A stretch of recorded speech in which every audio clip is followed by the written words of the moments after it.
Baldi is here, and I'm here with my boyfriend, Ryan. Nice to meet you. So we just wanted to jump on here, say hello to everybody, because a lot of you guys ask all the time, how did we meet? Or how has our summer been? Or what we do with traveling and baseball and our careers and how we get along and what we do with our dog and all that fun stuff. So we just wanted to come on here, say hello to everybody. And if you guys have any questions, I could check the comments. Kind of like a little get to know us Q&A. If you guys have some questions, feel free to ask us. But again, this can be all about how him and I met, what we did all summer, because we've been spending the last few months together. Yeah, well, I'll kick it off to Ryan.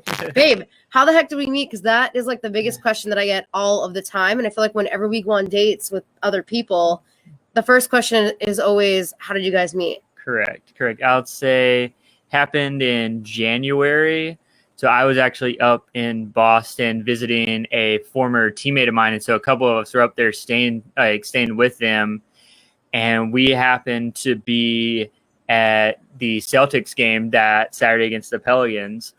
And so Brittany and my friend have a couple mutual friends, and they happened to, my friend happened to invite them out to one of the bars after the Celtics game.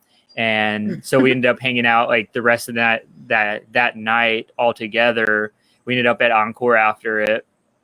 And then it was like a week or two after I ended up just DMing her, and we've been talking every day since. Yeah, so I know he kind of gave you guys like, not like the lame version of it, but that's basically what happened. I'll fill you guys in with some other details, but I at first didn't even want to go to this basketball game. I literally had like, I don't even know, like a 2 hours notice before the tip off for the Celtics game. My friend Emma called me and she was like, hey, Britt, I can't go to the Celtics game tonight. Paul invited me. Paul's a mutual friend of ours. He's super cool, actually. If you guys are looking for a house, hit up Paul Campano in the Boston area. He's a great guy. But anyway, so our good friend Paul invited my friend Emma. She happened to not be able to go. So she was like, Britt, do you want to go to the Celtics game? Literally had 2 hours notice. I was pretty tired. I had been covering interviews and running around and doing charity events all week. So I like didn't want to go out, but I was like, you know what? Whatever. They're floor seats. Correct. Maybe there'll be some cute guys there. It'll be fun hanging out with Paul. So screw it. Why not just go? Long story short, I ended up getting ready. I went to the basketball game. I had a ton of fun there. And then after, as Ryan mentioned, we ended up going with a bunch of his friends. So that was the first time that we met, was after the basketball game. We met up at like one of those bars, I believe on Causeway Street. Correct. So behind TD Garden. Yeah. And we actually had to convince you to come out with us after going to the bar because you said it was too late and you were too tired. He's right. So I'm kind of like a grandma now. I know a lot of you guys know me from like the reality TV days where I'm all about like the partying, going out and going crazy. I've kind of gotten a little bit more low key where I don't like to party and go as crazy as much anymore. So yeah, he's right. After the basketball game, I actually just wanted to go home. I didn't really care about going out, but him and his friends somehow convinced me to go out. And the rest is history. We went out. We went to Encore. They did a little bit of gambling. We partied a little bit. They actually had a table at, I forget the name of the club because I actually haven't even been back there since. Oh, I think it's called maybe Memoir. So if you guys have been to Memoir, it's pretty cool. We only got to go there once because obviously with COVID, things are starting to open up again. Yeah, essentially that was it. Didn't want to go to the basketball game, went to the basketball game, and then afterwards we all went clubbing. Babe, what did we do after? We actually stayed. I was out till like 4 a.m. We got Chinese food after for a little bit, and then that's when everybody left. A couple of us stayed for like another hour, and then everybody else left. And then the next morning, like a couple of us, like we went home, like after, like we watched football for a little bit, and then we just went home after that. And then I just saw like one of your posts like a week later and just sent you a message. Yeah. So after the whole last minute going to the basketball game, getting late night Chinese food, all that fun stuff, we actually didn't even exchange phone numbers. Ryan is very gentlemanlike, likes to observe and get to know his surroundings before he does anything else. So afterwards, he kind of slid in my DMs on Instagram. Again, very friendly, very much so like, hey, how are you? Like, I want to get to know you type of thing. I heard good things from my friend Tucker. Tucker is actually a friend of both of ours. Tucker actually played with Ryan. They played baseball together, which we'll get into afterwards. Tucker was actually on an episode of BosBabes. So if you guys are now listening, I'm obviously the host of BosBabes. It's a sports podcast. Go check that out as well. Yeah, so we ended up sliding in the DMs, chatting, exchanging numbers, and then what happened after that? You came down to, we started FaceTiming quite a bit until I left for spring training. And then you and a couple of your friends came down to spring training. It just happened to be right as the season got put on hold, but it kind of worked out to our advantage to where we were able to just like actually get to spend a lot more time together. So I didn't have to be at the field as much. So we had to just enjoy just like, it's almost like spring break at the time. Yeah, he's completely right. You guys right now listening to myself, Brittany Baldi, of course, and my boyfriend, Ryan Dull. He's actually a professional baseball player. We will talk about that a little bit later. He just mentioned just now that we flew down to spring training. A lot of you guys know that I'm good friends with Deanna Buonomo, former Boston Bruins ice girl. She's also a co-host at times on the BosBabes show. And my friend Brittany Mahan, who is also a host of the show Beautiful Broken in Boston. So the three of us flew down to Florida. And just like Ryan mentioned, wham, bam, no thank you, ma'am. We actually saw no baseball because it was at the height of COVID when all the sports stopped. But we still had fun. Ryan and I just developed our friendship. We got to go on some dates, to a lot of beach days, and basically just got to get to know one another. A lot of Topgolf too. Yeah, Topgolf. Oh my God, if you guys have never done, I'm like the crappiest golfer of all time. Yeah. So terrible. I mean, you swing the golf club like a hockey stick. I do. Ryan's actually really good. So if you guys need a little golf partner, hit him up. I'm not the best. But anyway, so Topgolf was really fun. So we went there a couple times in Tampa. So shout out to Topgolf Tampa. That was a pretty fun time. That was one of our favorite dates, actually. One of our first dates. Yeah, it was. I think it was I'd say that was our first like one-on-one date. It was actually. I think our first like one-on-one official date. And I like it because you know me. I like to do a lot of fun outdoorsy stuff, as does he. So it worked to our benefit. After spring training, what happened after that? COVID hit. And what happened with our relationship? Or actually, at the time, it was more of like a friendship. We weren't even dating yet. It was more a lot of FaceTiming for probably 2 months at least. And then it was like once the restrictions kind of eased up and like the travel ban kind of eased up a little bit, I was able to come up to Boston for like about 4 or 5 days to spend the weekend at the Cape because I had never been to the Cape. So we got to do that. And then you drove down in July after that. COVID hit. We didn't really know what to do. Actually, we couldn't really do anything because we were waiting to see what was happening with COVID. There was travel bans. We didn't know what he was doing with baseball. Yeah. So all we could do literally was FaceTime and text. And after a while, I kind of got to the point where I was like, this is getting lame. This is getting boring. I'm over this. Either we need to make this work and like hang out somehow, or like, I don't know if I can do this anymore. You're super cute. You're super sweet. But like, we just didn't have enough of a foundation to like base anything off of. So I was just like, I don't know. I was just like, I'm 30 years old. Like, I don't want to waste my time texting somebody. And my parents and my friends were like, but he's a nice guy. Like, give it a chance. It's COVID. You guys can't see each other.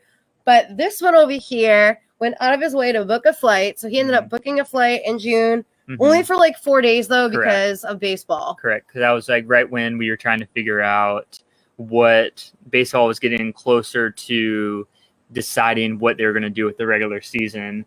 And so it was like I couldn't spend too much time because I had to make sure I was back here still working out.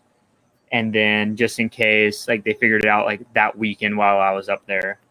Exactly. So again, Ryan plays professional baseball. He's a pitcher. Actually, we had to be put on hold because we had to figure out like he needed to keep training essentially because he was on hold for the season. He came up. We went to Martha's Vineyard. We hung out with a bunch of my friends, my family. And although it was a quick trip, it was enough for me to be like, okay, you know what? We had a good time. Let's see where this could go. So then he flew back home. He continued his training. And then towards the middle of July, him and I were both kind of in that place where it was like, okay, we knew we wanted to hang out. We knew we wanted to see each other. But because of baseball was coming back and because the travel restrictions were getting lifted, we were like, okay, well, what do we do next? So essentially, we both decided, let's just pack everything up. So I packed up our dog, Decker, packed up a bunch of my stuff. Drove 14 hours. I drove 14 hours. I was very scared. Had never driven that far ever in my life. He actually gave me credit because he travels a lot for baseball, but he told me he had never done a direct drive like that before. Have you? Not that long at once. Like I think the longest I've done was about 9 to 10 hours. And that was when I was driving back cross country from, I think it was Las Vegas, but I've done drive back from California as well. So like I had never done like 14-hour days, and I give you a lot of credit for that. So yeah, it was my first time ever doing a long drive like that, and to basically drive 14 hours straight was wild. I literally, what got me through was blasting LMFAO, and my head was pounding at the end of that drive. But now since then, I've done that drive 2 other times because we've been driving back and forth. So now Ryan has actually done the 14-hour drive twice. Correct. So obviously we care about each other and we like our friendship/relationship. The summer. So we're going to jump into the topic of summer. You guys just learned how we met. Essentially, we had some mutual friends. He was up in Boston on his off season. So we ended up bumping into each other at a Celtics game. And then we went out after and slid in the DMs and yada, yada, yada. Here we are. And here we are. So summertime was great, actually. I ended up spending about 2 months down here in North Carolina. I'm back here again. We just got back from Massachusetts, which we can lightly touch upon in a bit. But babe, how was it having me here for 2 months in North Carolina? It was very fun. It was more, you learned how low key North Carolina can be as well. It's not the busyness as you usually get up in Massachusetts either. So we actually did, quite a few outdoor things. We had a week-long trip to the beach with my family, and your friend Jess came as well. And then we also went a lot of hiking. We did tubing. We tubed the Dan River twice, actually. So we got Decker actually to sit on a tube for 3 hours, essentially. And it was also it was really interesting because I've never had a full summer off with actually not playing baseball. So it's just more of getting to just enjoy the weather and the downtime while still being prepared just in case I was called for the season. We see you guys' comments. My Uncle Jeff is actually watching. Hey, Uncle Jeff. Fred Cullen is awesome. We will talk about him in a little bit. We actually got to get dinner with both him and his wife in Boston recently. He's actually a sponsor of the BosBabes show. We love Fred Cullen. If you guys need any items hauled away, please give Green Team Junk Removal a call. They rock. We also see Nicole Baker's comment up here. She says she loves love stories. Hey, Nicole, how are you? Thank you for tuning in. We also see there's Fred again. And then we also see my brother. Ryan's brother is watching. We're going to be seeing him tonight. We're going to be watching him coach some baseball. The whole family is really into baseball, so super into baseball. We will talk about that after. But Drew, we will see you in a couple hours. To sum up what Ryan just mentioned, I loved it down here because it's a little bit more low key than being back home up north, where I always have charity events. Correct. I'm always running around 24/7. I'm always getting ready for photo shoots and live interviews, and I love my life up there. But coming down here, it's I just get to sleep in if I want and go for a run and do workouts with Babe and watch him pitch, which is super cool. I'm back in North Carolina now. We got to do a lot of fun things, as Ryan mentioned. Tried some new foods here. We spent every Sunday with his grandmother, who is so cute, Nanny. We spent a weekend at a lake house with actually Drew and his girlfriend, Courtney. And we went to the Danbury River. Twice. We went once by ourselves, and we took our dog and his parents the second time. And we went to South Carolina. So we went to Myrtle Beach. We went to the beach for a week. And that's when Jess and JP came down as well for, I think it was 4 days. And then we also went Top Golf one night down there as well. We spent probably about 4 or 5 hours at the beach itself each day, except for maybe the first day. That was the only day we got weather. Other than that, it was just a perfect week to just relax and just enjoy our time together. Fred said nothing like Southern food. Yes, I've been trying some new things. I think Ryan's mom Mrs. Dell is watching. I see her comments up there as well. Mrs. Dell is tuning in. She makes really good meatloaf. I have never tried meatloaf before in my life.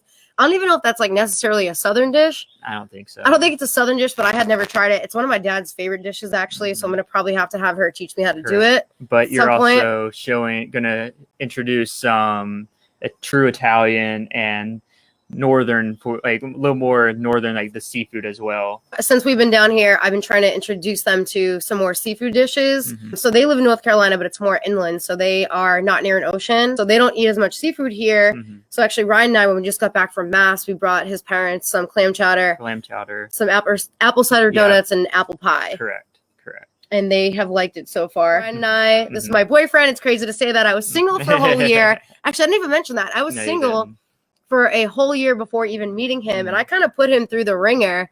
Before we started dating, I was like, are you going to be serious about this? Like, where is this going? Yes. We had talked a lot of like baseball questions a little bit, because you trying to get to understand it a little bit more. And getting to know each other at first before we even talked about relationship. But I wanted to also pick his brain because he was very persistent about wanting to get to know who I was as a person. And then even all summer, you just forgot that I played baseball half the time as well, because you technically haven't seen me like actually pitch a lot, like a real game yet either. Drew mentioning I would like some New England clam chowder, please and thanks. I think we actually have some left over, so we could put together a little cup for you today, Drew, and bring it to the baseball game. So if you have a little cooler, maybe take a little cooler tonight. That way it doesn't go bad. Love clam chowder.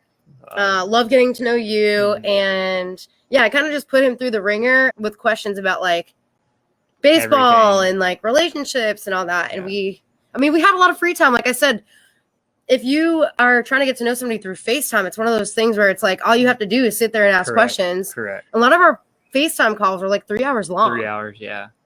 Yeah, but it also didn't feel like 3 hours either. Yeah, we'd look down at the phone and I'd be like, I need to go to sleep because I have to get up early and go work out.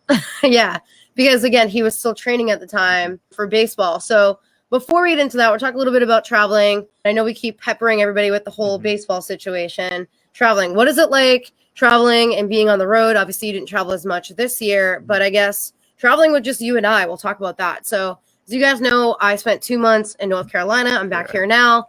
Ryan and I drove 14 hours up north. So we spent 3.5 weeks with my mom and dad and all of our friends and family, which was a lot of fun. But yeah, how do you like doing the up and down the East Coast? Oh, I actually got to mark off the last state on my list in New England, which was we spent a day up in Maine with her dad and your grandma as well. So at least I got to knock off that part of the list as well, like driving. So now I think I've knocked off the entire East Coast now. So that's at least something to be proud of, I guess. But the drive, it has its good parts and bad parts, I would say, especially when you get around the DC, Baltimore. You're going to hit a lot of traffic. You get around, you're not going to go through New York without having traffic at all. So it's a more just picking your spots, like when you want to leave, really. And then we organized our car pretty well to where nothing was going to fall and everything, but we also kept Decker comfy in the back seat as well.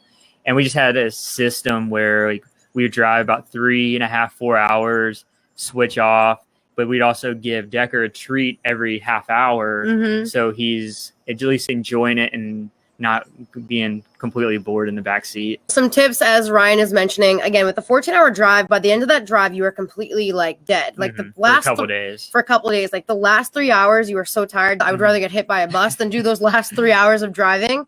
But Ryan and I do a pretty good job at switching off the driving, although he does take the brunt of it. I usually drive up between 5 and 6 hours. He'll drive the majority of the drive. But yeah, we try to stop every 4.5 hours because obviously being humans, you have to stop, eat something, use the bathroom, and more so for our dog to let him stretch his legs, get some treats, eat a little something. But if you guys have a dog and if you guys are doing a long trip, I am telling you, pack your dog little treats and give him watermelon. It's good for all of you guys because it keeps you hydrated. Keeps you all hydrated. It gives you a little sugar boost and it's something healthy. So watermelon is our go-to. Sugar snap peas are the other go-to. And we both love to eat healthy. Obviously, both of us are athletic and the same shape. We gave him a bone as well, part of the trip, and that kept him occupied for about an hour at least. So David is amazing. I love David. Mm-hmm. So he just said this has to become a show on E.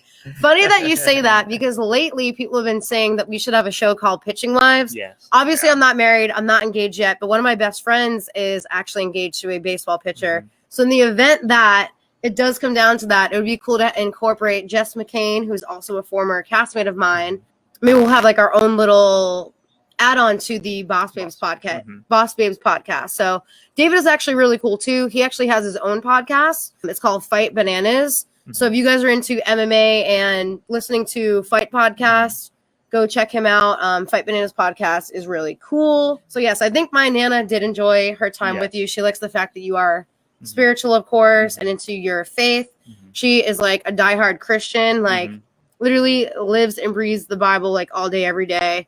I never really understood her faith or anything when I was younger, but now that as I get older and I'm into my spirituality, understand it a lot more. I understand it and I appreciate everything that she does and how kind and generous she is. Yeah, as Ryan mentioned, he got to go to Maine. We walked around with your dad and your grandma for a full day.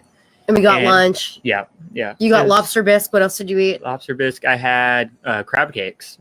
He got crab cakes. And there was only 2 crab cakes. And he was starving after I looked at him. So you made me get the lobster bisque as well. I was like, babe, you need to get something else. Because all right, so here's a little thing about him and I.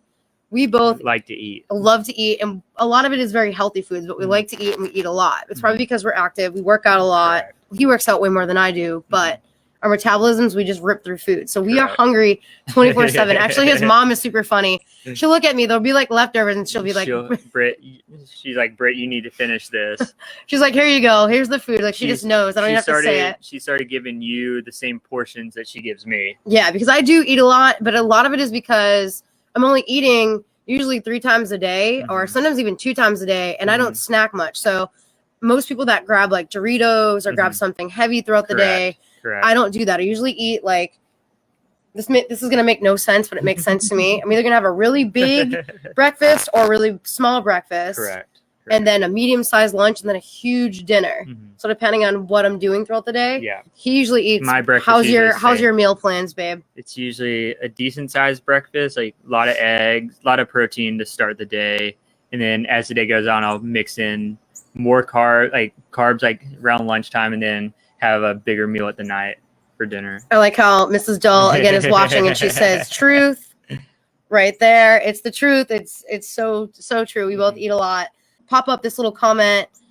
Fred said, "Ryan is a true Southerner. So reminds me of my wife's family for being a professional athlete, real down to earth, which is great. Good dude, and he has great values." Fred actually, again, is from up north. His wife is actually from down south, and maybe that's like the new trend now. The north and the south people, because his mom and dad actually. Yeah. My mom's from New Jersey. My dad's from here in North Carolina. Yeah. So we'll talk a little bit about them. I'm sure they don't want us to give out all their secrets, but same type of situation where she's from up north and his father is from down south. So yeah, I mean, it kind of blends a little bit. It works.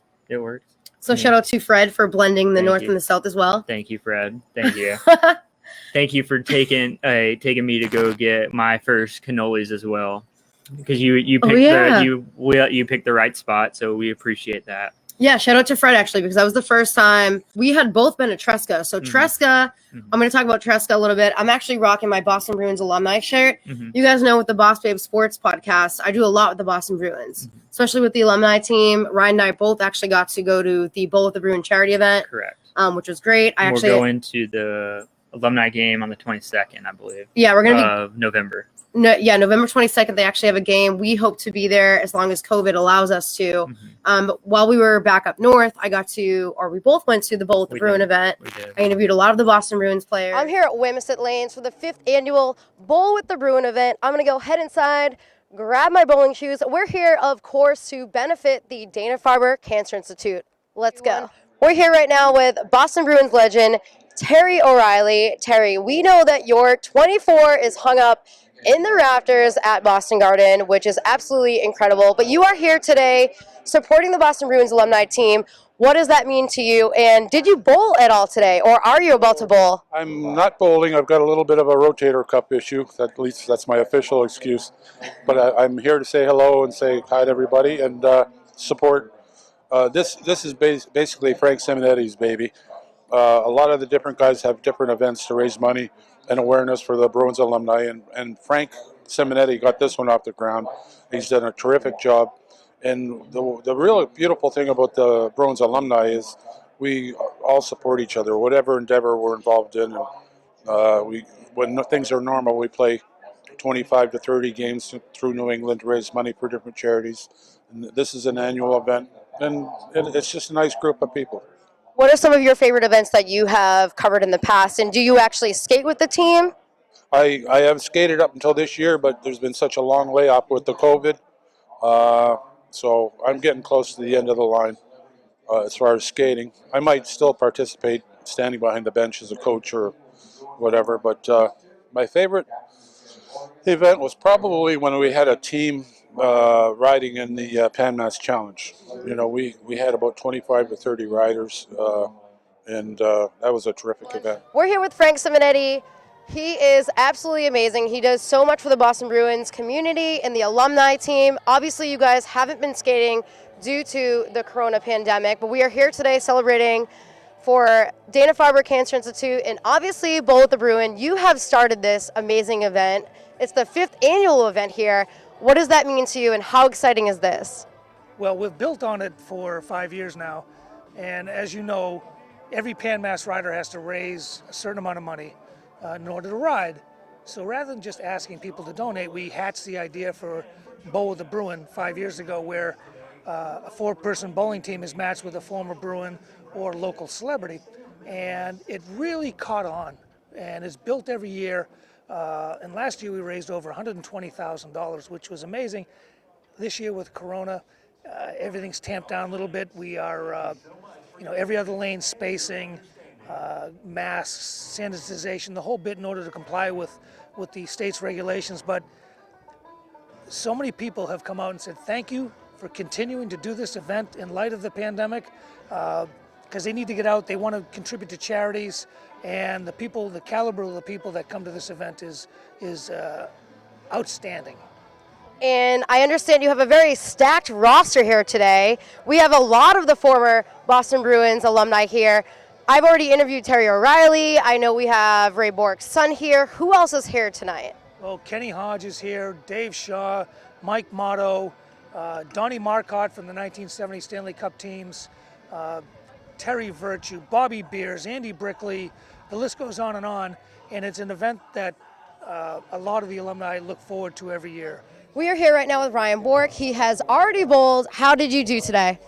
It went well. My expectations were pretty low coming in, but my team definitely carried me. The BJ Tsunamis, they've won it actually the last 3 years. So when I heard that, I knew there was a lot of pressure, but they pulled me through, and I think we got the job done. We'll see what the end results say, but it went well. Nice. Who was on your team? So it was the BJ Tsunamis, who are right here behind me, and great group of guys. It was fun playing with all of them. A lot better bowlers than I am myself, but like I said, they carried me through, and we had a blast for a great cause, and it's always fun coming out for events like this. Amazing. And we are here today for the Bowl with the Bruin event. What does that mean to you, and why are you out here supporting such a great cause for the Boston Bruins Foundation, and you're supporting the Dana-Farber Cancer Institute? Well, obviously my family's been supporting this foundation for a long time, and it means the world to us, and especially on a day like this to, through the times we're going through, it's nice to be able to see some fresh faces, and, whether it's for Dana-Farber or the Bruins Foundation or the Pan Am, they're all great causes, and that's why we do things like this, is for causes like that. All that money goes towards specific charities that the Bruins alumni are involved with. I think that one specifically was for Dana-Farber. I think so. Ray Bork, legendary Boston Bruins player, is actually part owner of that restaurant. That was the first time that both Ryan and I ate there. Yes. We went with Fred and his wife, and Babe, talk about your cannoli experience after. Unbelievable. I had to space it out for a couple of days because just how, I didn't want to overdo the sugar intake, but it's I kind of worked my meals out to where I could treat myself at night, and it's I've got to have this now. It's got to have it and enjoy it before I go to bed. So the cannolis were really good. We got a couple of them. I think we actually gave one to my dad. We did not bring any back for his parents, but next time we will. So we've been talking about traveling. Again, I spent 2 months up in North Carolina, did a lot of fun stuff throughout the summer, sweated a ton because it's really hot here. A lot of rain too. A lot of rain. The weather is definitely different here. And then we went back up north, like I mentioned, for 3 weeks. Now I'm back down here for about a month, and then we're going to go back up north. So basically up and down until we figure out what happens with baseball and basketball season. Correct. Yeah, so both him and I are kind of on a little bit of a hiatus right now with our jobs due to COVID. So we'll just jump into it. We've been poking the bear a little bit. We're going to talk a little bit about pro baseball. Ryan is a professional baseball pitcher. This season was a little bit different, of course, because of COVID. We really didn't get to play at all after spring training because of the COVID situation. But babe, what is it like being a professional baseball player and not necessarily having the season off, but I guess having your first free summer to do whatever you wanted to while still training and obviously keeping active? I'd say like being professional baseball, I mean, it really is like what kids like dream of it to be, especially when you actually get to the majors. But like it's a lot of like hard work to get like through the minors as well, because it's not easy, especially because like you're spending long days on the bus. You're learning to actually that's when you really get to learn like how to manage money in the real world as well, because like we all know that minor league baseball really you don't make that much money whatsoever, so you got to learn to manage your time, manage your money. And then I guess having this summer off, like it's almost just like a reset button and allows you to just I could concentrate more on like things that maybe I wanted to fine tune and not have to worry about like results. I'm just out there just trying things in bullpens, seeing what will work and what could I use going forward.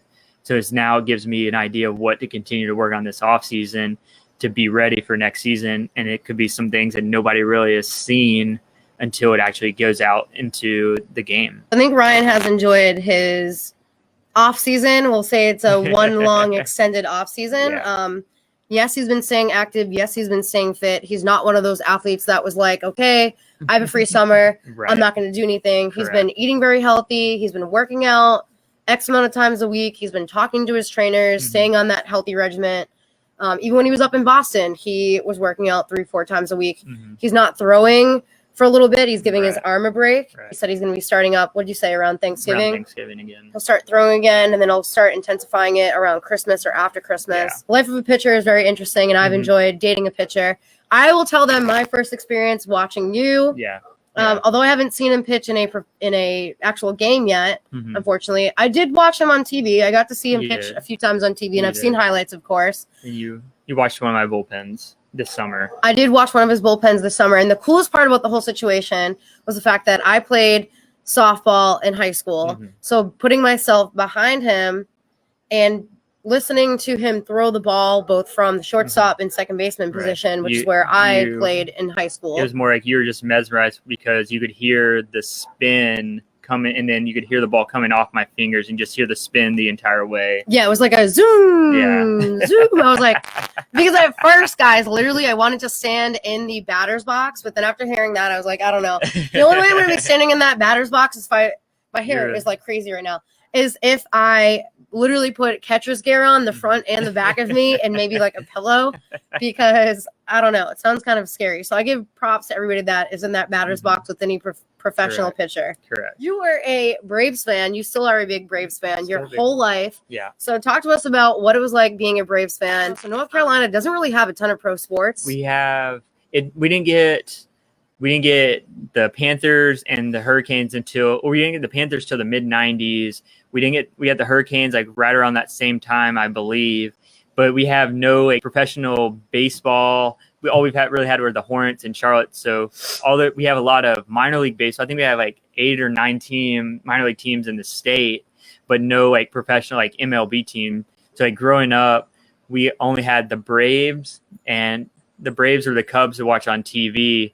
And since most of us like TBS owned like the entire like region, the Southeast region. So that's like, it was like, if you want to watch a game, you're going to watch the Braves play. So like we just grew up, and then I think it was like my dad, my grandpa, like they were diehard Braves fans as well. So it just kind of just ran in the family. So like, I mean, I'm not playing right now, so like I'll still cheer for the Braves right now. And like I have like my group of friends back here, like that. We have just group chat going and just talk about the Braves and what they've been doing this season as well. Yeah, so Ryan has always been a big Braves fan, and he's a big Chipper Jones fan. So we'll talk a little bit about Chipper Jones and why he, I guess, sparked your attention as a child. I guess he was like one of the, because he was a rookie, like right around the year that they won the World Series.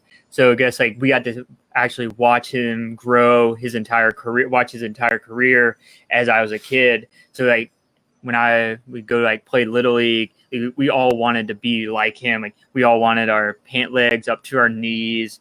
We all wanted to either try switch hitting, try to like mimic his batting stance. So like it was like he was the guy that we all grew up wanting to be. And then we tried to take it to our backyard games, or take it to the Little League each Saturday. Super cute. I think that is actually so amazing that you had somebody to look up to. A lot of you guys know that I looked up to Nomar Garcia-Parra, Pedro Martinez, obviously the hardcore Red Sox fan that I was. Ryan and I are around the same age, so we watched the same guys, I guess, the same types of baseball. Although obviously I didn't really follow the Braves that much, but my type of baseball watching was the Yankees. I had a love-hate for the Yankees. Right. Literally, I love the Red Sox so much. I don't really follow them as much anymore. Sadly, I'm more of an ice hockey fan, football fan. Right. And basketball, of course, because I cover the sport. Yeah, I loved watching the Red Sox as a kid. And when we got rid of Nomar, cried. I cried and a little piece of my heart just like broke. Yeah, I was a big Nomar Garcia-Parra fan. Anyways, speaking about being a Braves fan, so Ryan right now has been rooting. I think the Oakland Athletics are not in the playoffs anymore. No, they lost to the Astros. Yeah, they lost to the crappy Astros. I like to joke around and talk crap about them because of obviously what they did. Right. But it's more like if we're going to watch a game, we're going to watch the Braves play over. Like we'll keep an eye on like how the Rays and the Astros are going. Like I would love to see the Rays win because like I have some friends that are with the Rays, so it's always good to see them and like the low market team being very successful. And it's interesting to see like how that organization has improved so much over the last probably over the last 5 years at least by taking taking an interest in like the analytics and using their farm system and like almost like reinventing like baseball a little bit, which is like just interesting to watch. So we are hoping that basically what we're trying to say is we hope that the Astros don't go to the World Series. If we can sum this all up. Correct. They do not deserve to go to the World Series. But we did watch a little bit of the Athletics because obviously Ryan spent a good amount, actually, basically his whole start of his career was with the A's organization. So having been a Braves fan as a kid, you obviously were very interested in the sport. Your mom was a softball coach. Your dad, let's talk about them a little bit. So your mom loves the sport. Your dad loves the sport. If you walk into their house, like literally everywhere. Baseball is everywhere from the second that you walk in to like down in the basement, like it's everywhere. His dad used to travel and watch all the World Series for a certain period of time with his brothers. I'll let you tell that story. That started with my grandpa, actually. As far as I remember, my grandpa, like even before like my dad was born, like he would go to like the World Series every year. This is back when people would wear like a coat and tie to every game. So that's how like far like that tradition went back.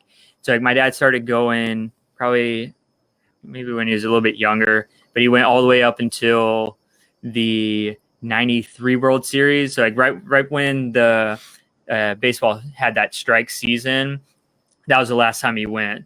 So he was in Toronto when Joe Carter hit the walk-off. He was actually in San Francisco the night of the earthquake. He was actually in the stadium at that time while my mom was here with me, and I was only 2 weeks old at the time. I heard that story, by the way. She was really upset that she couldn't get in touch with them. Correct. And then actually it was interesting. Like, it was fun hearing my dad like talk about the stories when they actually came back to Oakland to see me like pitch in the Coliseum, because my dad said last time he was there, he got down to the field when like Oral Hershiser was with the Dodgers in 1998. So that was the last time my dad was actually in like California up in that Bay Area. So it's interesting just hearing all the baseball stories that he has, but also he has just like the program for each World Series. We have them like downstairs just keeping them in like mint condition, because you don't really get to have one of those that often. So I think it's super sweet that your whole family is really into the sport, as we just spoke about a little bit earlier as well. Your brother now is a baseball coach. Mm-hmm. You grew up in a really small town Correct. called Winston-Salem, which borders a town called Kernersville Correct. in North Carolina. So what was it like playing baseball here in Kernersville in the Little League and basically working your way up to pro ball? It's like, it gives you an idea, just you always remember where you came from. So when I was in Little League, I started at T-ball and played all the way until I was 16. So I played as much as I could at that Little League that the age requirements would let me. And then, so I'd say when I was about 9, is like we had like the division called like our majors division, which would be like could choose like when you're like 11, 12, that was the division where they could make the all-star team that could make a run for Williamsport to play in the Little League World Series. So I'd say that division was probably the most competitive, I would say, because that was when we would spend the entire day at the field on a Saturday. Like my brother would play in the morning, and then like our division would start, like our games would be at 6 and 8 o'clock. So like everybody that was still there, like they packed our field. So you actually got to play in front of a decent sized crowd at such a young age. So it kind of prepared us going into like high school and college, and then even to pro ball. And then I would say like it's probably the most competitive like Little Leagues I remember, because all our teams, like we had just stacked teams for probably decades, I remember. And we had like a lot of success in the all-star tournaments during the summer. And then let's see, it helped prepare me, because the relationships that I made with those people, I give a chance to give back to them this day. Fun fact, should I say, about Ryan, he actually was not a pitcher when he was younger. He transitioned into pitching more so in college. So what was it like switching into it? I'd say I started pitching more when I was about 13, 14. And then like once I got to high school, like I concentrated more on pitching. But then like when I already knew pretty much going to college, like I had pretty much no shot to hit. So like I knew I was able to concentrate. But then once I got to college, it was just, all right, we're going to concentrate on maybe improving mechanics, and then continue to get stronger to continue to help my velocity increase, and then where I could fine tune more of my pitches as well.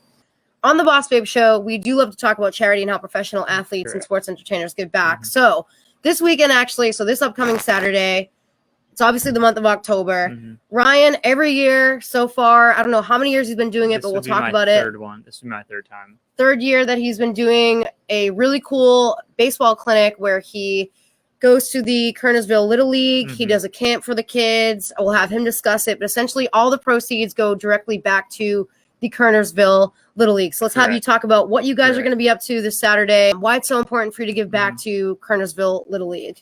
This Saturday, we'll get, I think our ages are like 8 to 13, 7 or 8 to 13. It's more, that way we can give back to like the younger generation, because that's like where I feel like I thrived the most. And like I enjoyed, like, that's when I've kind of got more into like the sport of baseball, but also, so we'll be going out there working on like infield, working on our hitting. We'll go over a little bit of pitching, like the mechanics, and just like working on just like throwing strikes a little bit more. But also like, we're out there just going to have a fun time. They'll get to talk with the kids, let them learn more about baseball and like what life is like for a professional baseball player. So it gives them a chance to talk and ask questions to me as well. But then we'll play like a fun game after the day is over as well. But then we'll have like raffle prizes, and then all the money raised goes right back to the Little League to help keep the fields in great condition, help with the lighting, any like repairs necessary. It all just goes back to there. It also gives me a chance to give back to the place where like I spent majority of my summers growing up as a kid. So it's like, I want other kids to enjoy that same opportunity I had with baseball. I love that idea, and I'm so excited to see how he is with these little kids, because he's really good with our puppy Decker. Well, he's not a puppy anymore. He's a dog, but he's always going to be my puppy. So I'm so excited to see you this weekend with the kids. And I have my custom dull jacket that I made. It was actually made for spring training, but then it was too hot, and 2, we didn't get to go to any baseball games because of COVID. So I'm going to definitely be rocking it this weekend. Super excited. But before we wrap up, talk a little bit about free agency, because Ryan will be a free agent at the end of this month. What does that mean to become a free agent? And what are we going to be doing this offseason? Let's see. So free agency will happen usually right after the World Series is over. It's a couple of days after that. But as of right now, like the Blue Jays, I believe, still have like first priority. If they want to re-sign me, they have for like first priority to send me an offer. But then it's just it'd be a lot of discussions with my agent and talking about what's going to be the best fit for me. But it's also, I got to make sure that I'm prepared and ready to go into spring training next year to compete for a job and to get back to the big leagues as well. And then a lot of the off season. What are we going to be doing, babe? What are we going to be doing this off season? We'll be traveling quite a bit up and down, continuing to make apple pies. Yeah, a lot of apple pie making, probably a lot of North Carolina back up to Mass. We also plan on going to Florida for a little bit. A lot of family time. Yeah, a lot of family time, a lot of spending time with our friends, because we are big family people. Correct. I kind of had that instilled in me since I was a kid, playing sports, being close to my family as well. So if you guys want to have us do more fun episodes like this, feel free to comment, like, share this out.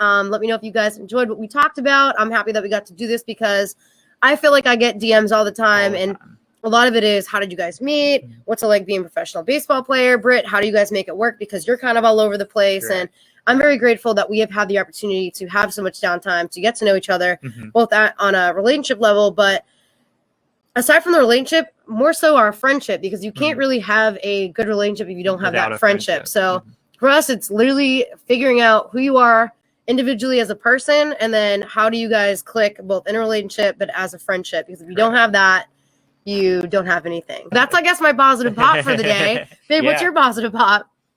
I would say there's a lot of things happen at once, but it's also, you have got to learn to control like things that you can't control, because if you're constantly worrying about other things that are out of your hands, then you're just going to worry yourself to death and give yourself more anxiety. So it's just more, just control what you can and just go from there. Good positive pop, because we dealt with that a lot. Yeah. When everything was falling apart, we didn't know what was happening with his career, my career, and we were just like, you know what? Maybe this is spiritually happening for a reason. It's allowing us to reset and enjoy time with family and friends, and not have to rush around playing sports or doing interviews 24/7. So we've enjoyed that downtime. Love your positive pop.